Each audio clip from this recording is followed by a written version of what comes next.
आपल्या देशामध्ये अनेक रत्न होऊन गेले, त्यामधलं कर्मवीर भाऊराव पाटील हे एक अनमोल असं रत्न आहे की ज्यांच्यामुळं पुढची पिढी सुधारली, देश सुधारला.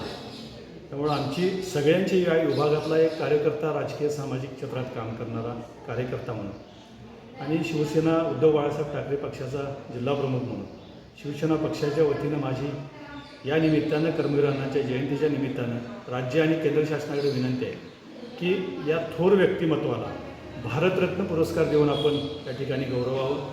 आणि हा भारतरत्न खरं तर त्या पुरस्काराला साजेस असं काम कर्मवीर अण्णांचं आहे.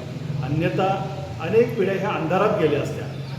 कर्मवीर अण्णांच्यामुळं अनेक पिढ्या, अनेक कुटुंब हे अंधारातून उजेडाकडे आलेले आहेत आणि त्या ठिकाणी या देशाला आणि या राज्याला शैक्षणिकदृष्ट्या फार मोठ्या उंचीवर नेण्याचं काम त्या निमित्तानं झालेलं आहे. म्हणून आमची विनंती आहे की कर्मवीर अण्णांना केंद्र शासनानं भारतरत्न पुरस्कारानं गौरवावं. धन्यवाद.